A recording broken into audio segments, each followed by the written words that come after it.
Para mí es un honor estar aquí, agradezco de poder participar y compartir con ustedes todos estos eventos tan importantes, y ya prácticamente soy una dominicana más de todas las problemáticas que tenemos en su país que corresponden con las nuestras. No puedo dejar de mencionar a Francisco Tevenin, que realmente un amigo, una excelente profesional dedicado a la medicina y que realmente está en nuestros corazones, y seguro que si Francisco está acá, nos está diciendo, bueno, trabajen, para eso armamos todo este congreso, para eso armamos siempre todas estas instancias. Bueno, la verdad que te extrañamos, Francisco, pero deseamos lo mejor para ti donde estés y que siempre nos acompañes. Bueno, vamos a hablar de un tema que en la obstetricia, así como parto de pretérmino, la restricción del crecimiento pequeño, realmente es un tema que lo hablamos y que qué difícil que es tener las soluciones entre la madre, el mejor momento oportuno según sus alteraciones, el feto con la prematurez, y en el medio esta placenta que tanto dolores de cabeza no tiene, que tanto hemos estudiado y que sigue siempre sin resolver muchas circunstancias. La restricción del crecimiento tardío y el pequeño para la edad gestacional, la restricción en general, pero la restricción precoz ya la tenemos bastante más manejada y controlada. Es un problema complejo, tiene muchas definiciones, hablamos de distintos percentiles de peso, de tamaño, de abdomen. Seguimos con una baja detección de saber cuál va a ser aquel que es una restricción, un pequeño a las 34, qué va a pasar a las 36, 37. Tenemos muchas limitadas opciones de prevención y morbilidades asociados. Es uno de los más frecuentes y de más difícil diagnóstico posterior a la semana 32. La restricción precoz, todas las diagnosticamos, la vemos muy precoz, vemos la preeclampsia, vemos todas las alteraciones, pero la tardía, después de la semana 32, que se nos venga esta restricción, es más difícil de diagnóstico, asociado a una enfermedad placentaria que es de menor grado que la restricción precoz. Entonces no nos advierte, entonces no nos dice cuán grave puede ser esa restricción. Y sin embargo, estos pequeños tienen grandes problemas después de morbilidad en su vida postnatal. Entonces afecta ya más o menos a un 7 a un 10% de embarazo.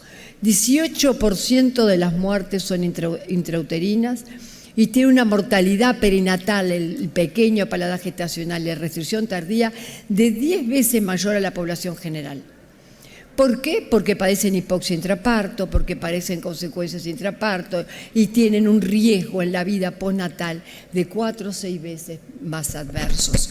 Cuando nosotros vemos estas restricciones, tenemos que pensar en el futuro de estos chicos que van a tener a largo plazo en la sociedad. Definiciones, entonces, por el peso fetal menor de percentil 3 para la edad gestacional, acompañados de signos de compromiso fetal, anormalidades en la circulación fetoplacentaria que nos va a dar el Doppler, que ya todos manejan el Doppler fetoplacentario. El crecimiento fetal menos de P3 son todas definiciones que estamos usando. Igual que con las tablas que estamos usando, tablas de crecimiento. Utilizamos tablas propias, utilizamos el Intergrowth 21. ¿Cómo los vamos manejando? Los fetos pequeños para la edad gestacional son aquellos cuyo peso se encuentra en los percentiles 13 y 10 con una valoración dentro de límites normales. Vemos un Doppler normal, vemos un feto que no nos está creciendo tanto, que está en un percentil 10, un percentil 15, un percentil 7 que viene bajando, pero tenemos un Doppler normal.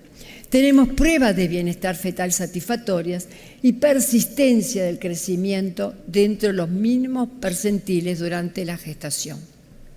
Volvemos a repetirlo en 15 días y el percentil sigue en la misma, sigue creciendo. Tenemos un 10, sigue en un percentil 10, el Doppler es negativo, tenemos un patrón Doppler normal, estamos hablando de pequeño para la edad gestacional. Y tenemos todas las clasificaciones. Si fuera un problema tan simple, no tendríamos a todas las sociedades dándonos definiciones y dándonos tablas y dándonos estudios de trial y calculando entonces cuál es el mejor índice, si el índice cerebroplacentario, dónde tenemos que actuar y cuándo es el crecimiento. Y así, sin embargo, tenemos que todas las sociedades establecen gráficas, tablas y normas, y muchas de ellas, algunas con grandes diferencias. Por lo tanto, para estos pequeños, para nosotros es muy importante realizar una vigilancia fetal para determinar el grado de hipoxiacidosis fetal, que va a tener durante el embarazo o la terminación, durante el parto. Cómo ver, así poder intervenir en el momento adecuado, a prevenir intervenciones y anticiparnos al deterioro fetal. Este es nuestro objetivo. Y así todas las sociedades, como decimos, ellas plantean sus proyectos, sus protocolos, y ya vamos a ver después cómo van a ser los momentos de terminación del embarazo. El doctor Rotti nos va a hablar de eso, pero sí del trabajo de todas las sociedades. El manejo y el diagnóstico de la restricción de crecimiento aún nos da dilemas para resolver. Cierto, no estamos hablando de restricción precoz como hablábamos hace unos años, esa ya la tenemos más controlada. Tenemos proyectos de screening, cómo actuar, la preeclampsia, que la aspirina, etcétera, etcétera. Pero el tardío aún nos da problemas en su diagnóstico y en su manejo, igual que el pequeño para la edad gestacional. Hay pequeños para la edad gestacional con Doppler normal que pueden tener un cierto grado de restricción, que aún no lo hemos identificado por herramientas actuales. Nuevos trials están en progreso para ver el manejo de la restricción del crecimiento. Acá tenemos las guías de FIGO, la recomendación y el manejo, que posteriormente se va a recibir, no es mi objetivo en este momento, pero sí hablarles de lo difícil que es la restricción tardía y el pequeño para la edad gestacional en diagnóstico y prevención. Difícil prevención y alta morbilidad neonatal. Tenemos que hacer estrategias cuando estamos siguiendo el embarazo, cuando vienen a nuestros controles, cuando el obstetra está viendo el crecimiento de ese bebé, la altura uterina, cómo las características del embarazo, le hace el examen ecográfico, el obstetra, y ve que el crecimiento no es adecuado. Poder realizar un diagnóstico precoz de que ese bebé ya a las 32, 33 semanas nos va a estar instalando una restricción del crecimiento o va a ser un pequeño para la edad gestacional. Para así hacer un seguimiento correcto, evaluado, con una interrupción obstétrica oportuna. El índice cerebroplacentario, cuando ustedes hacen el Doppler, parece ser una herramienta útil en la toma de decisiones, porque además es muy fácil de realizar. Entonces, el índice cerebroplacentario parecería ser uno de los marcadores que nos habla más del compromiso de estos fetos y para poder tomar una decisión.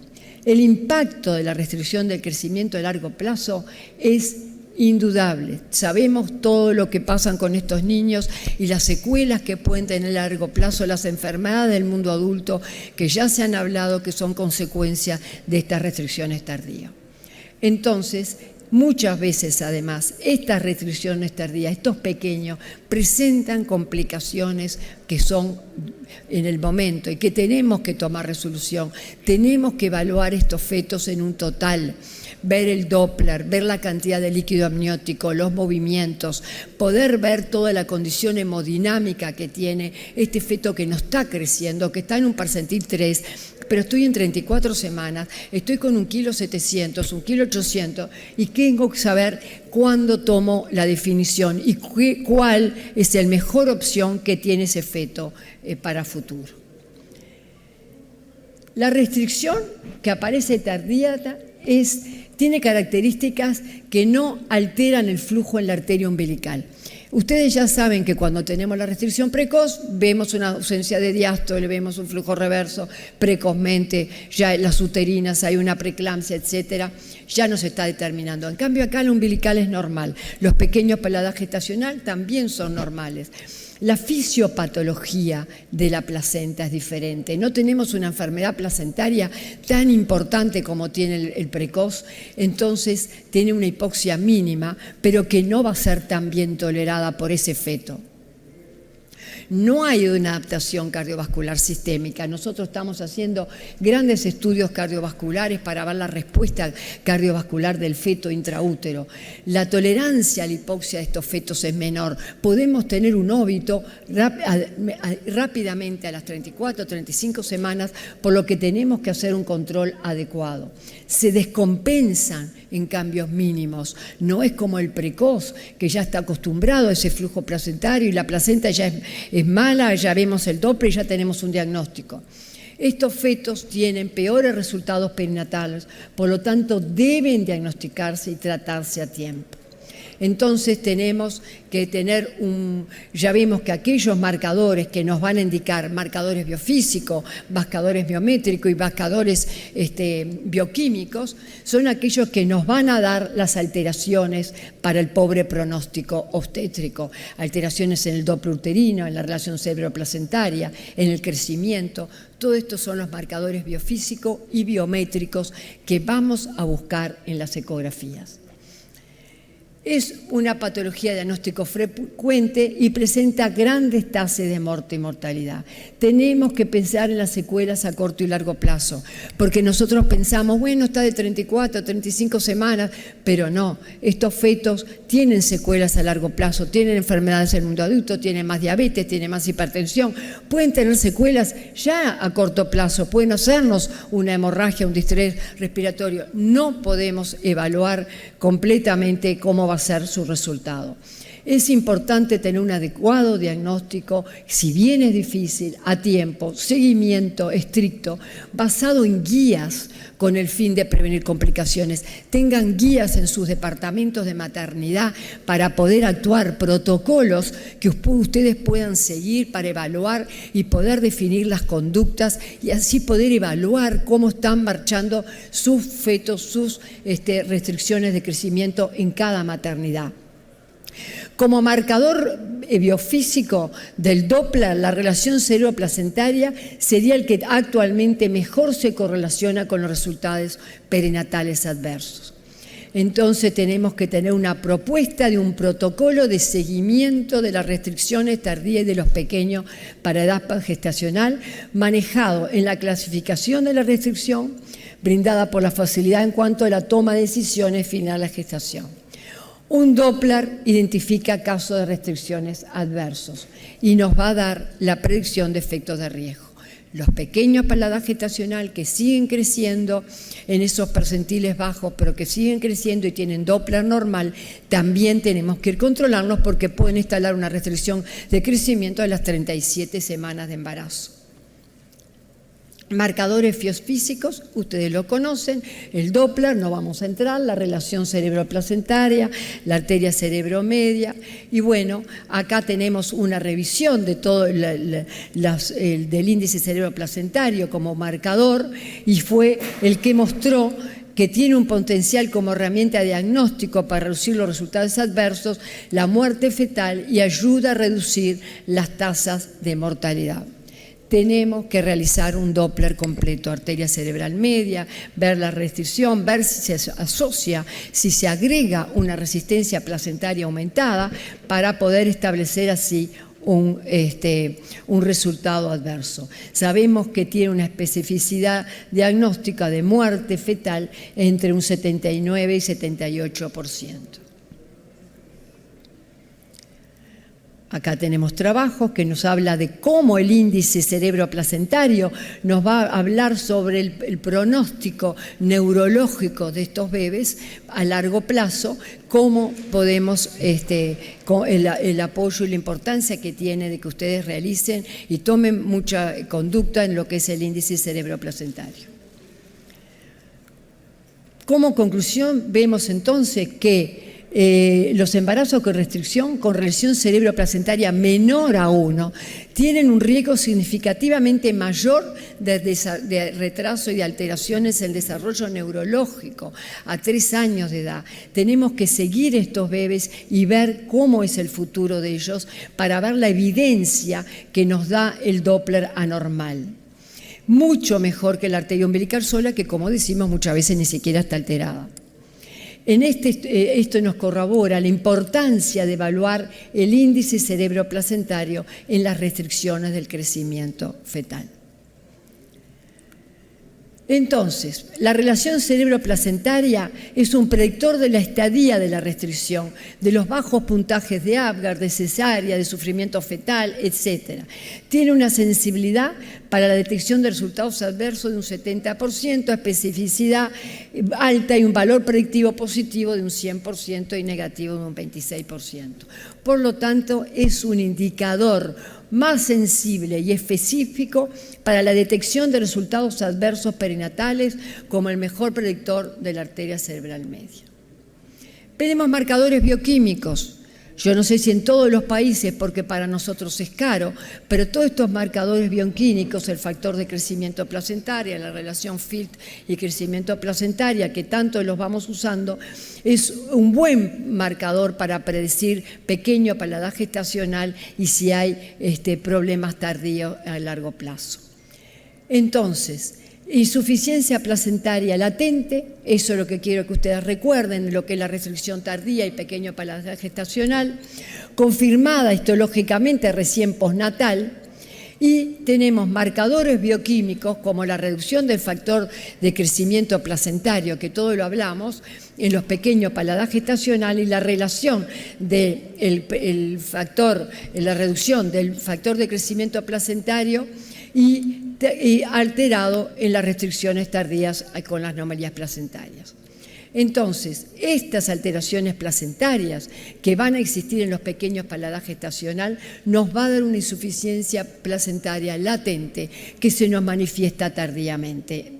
El riesgo de los resultados perinatales adversos, y tenemos que buscar entonces los factores angiogénicos que nos pueden a nosotros. Acá tenemos mucha esperanza en los factores bioquímicos que nos identifique aquellos fetos pequeños para la edad gestacional, restricciones tardías que tienen grandes problemas, que van a tener problemas y que tenemos que resolver aquellos pequeños que van a ser restricciones de crecimiento tardía. Los factores angiogénicos, entonces, que se instalan tardíamente en los pequeños para la edad gestacional, nos permiten a nosotros, juntos con el Doppler, poder predecir el estrés fetal. Hay que hacer factores angiogénicos para el diagnóstico de pequeño y disfunción placentaria. ¿Cuál es nuestro problema? Son caros.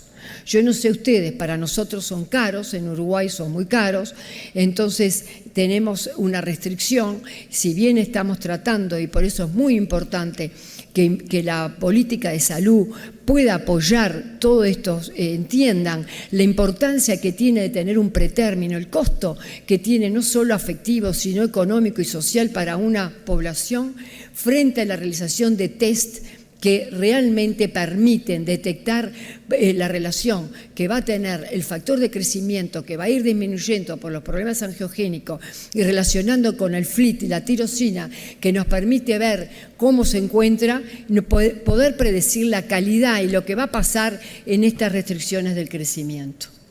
Y así tenemos los índices de arteria uterina normal, con el índice cerebroplacentario normal, el peso, el perímetro abdominal y todos los factores angiogénicos nos están hablando de que tenemos que realizarlo junto con el Doppler para predecir cuál va a ser estos pequeños, cuál va a ser aquella restricción que tiene un resultado adverso. Entonces ya nos puede determinar el riesgo que vamos a tener con la relación cerebroplacentaria, con el factor de crecimiento, para nosotros poder determinar cuál va a ser el pronóstico resultado adverso. Así como de si se va a instalar una preeclampsia tardía o no, también nos está apoyando en eso para evaluar el riesgo de preeclampsia. Entonces, estos factores angiogénicos, yo no sé si ustedes lo tienen acá en este país y lo pueden usar, el factor de crecimiento placentario que se está realizando para los pequeños en edad gestacional, nos permite hacer diagnóstico de que realmente está alterado el factor de crecimiento, seguimiento junto con el Doppler placentario para predecir los resultados perinatales adversos. Si no tenemos factores de crecimiento, factores angiogénicos, bueno, tenemos la biometría con una edad gestacional segura que ya tienen el primer trimestre y tenemos el biofísico que son el Doppler. Lo hacemos, pero si tenemos además el factor bioquímico que podemos ver cómo están los factores de crecimiento placentario, nos ayudan para determinar el diagnóstico y el manejo de la restricción del crecimiento. Porque nosotros sabemos que fetos de 24 a 28 semanas va a disminuir cada día la mortalidad en un 2%. Si estamos de 30 semanas, la sobrevida neonatal es del 90% y complicaciones neonatales menores. Porque gracias a nuestros neonatólogos, que nosotros tenemos servicios de neonatología de excelencia, nos ha permitido que estos bebés puedan mejorar y tener una mejor calidad de vida. Entre 34 y 38 son admitidos en unidades neonatales, pero hay un reducido riesgo de complicaciones. Por lo tanto, cualquier pequeño para la edad gestacional que lo continuemos más de las 38 semanas nos aumenta el riesgo de óbito fetal. De ahí la importancia de tomar la conducta y tener diagnósticos con el bioquímico, con el biofísico y, por supuesto, el crecimiento fetal. ¿Es una indicación de cesárea? Bueno, creo que se va a hablar más anterior. No, la cesárea puede estar indicada por caso de restricción severo, por preeclampsias, por causas maternas que estén asociadas, pero el parto vaginal en un 80% en embarazos con pequeños para la edad gestacional, con Doppler normal, después de las 36 semanas no tendría ningún problema para realizar parto vaginal. No aumentemos el índice de cesárea, no aumentemos las placentas sácrates y las hemorragias posparto. Cada caso que estamos resolviendo tenemos que pensar en el futuro obstétrico que va a tener esa madre. Restricciones del crecimiento tardía sin factores agregados como preeclampsia, diabetes, algunas otras complicaciones, toleran bien la inducción de parto. De ahí que hay en Estados Unidos una política de interrupción de parto por inducción. ¿Qué estamos haciendo nosotros para ver cómo repercute desde el punto de vista cardiológico en el feto la restricción del crecimiento? ¿Qué está pasando? Vemos la hemodinamia fetal, cómo está funcionando y le estamos haciendo lo que llamamos el análisis por strain Doppler, donde vemos cómo es la contractilidad miocárdica, cómo están los tractos de salida, cómo está el índice de performance cardíaca, para ver, esto es el strain, nos muestra la contractilidad que tiene el ventrículo para saber si la funcionalidad cardíaca de ese feto se encuentra conservada y para poder tomar una definición también según cómo se encuentra la funcionalidad cardíaca fetal y poder ver que nos ayuda a ver si ya este feto que está en bajos percentiles, que el Doppler tiene una alteración, pero aún no tenemos una relación cerebro-umbilical muy alterada, cómo se está funcionando el corazón fetal, ya que es que después va a ir a alterar el índice cerebroplacentario con su falta de formación. Entonces buscamos el índice TEI en todas las restricciones para ver qué es lo que está pasando, porque la restricción con sus cambios periféricos nos va a llevar a cambio en la funcionalidad cardíaca y cambio en todo lo que es el Doppler, por supuesto en el ductus venoso, pero en la relación cerebroplacentaria. Bueno, ya me pasé de tiempo, pido disculpas, pero esto es un tema que realmente sería para un día de poder discutir todo profundamente, en profundidad, toda esta complejidad, porque como venimos de congreso a congreso hablando de restricción de crecimiento, pero realmente no lo tenemos totalmente resuelto, en diagnóstico, en prevención, y bueno, concentrarnos en restricción de crecimiento tardía en pequeño para la edad gestacional, porque ya el precoz, más o menos creo que ese ya lo tenemos todo más o menos encaminado en diagnóstico y en resolución. Bueno, muchísimas gracias y aquí estamos.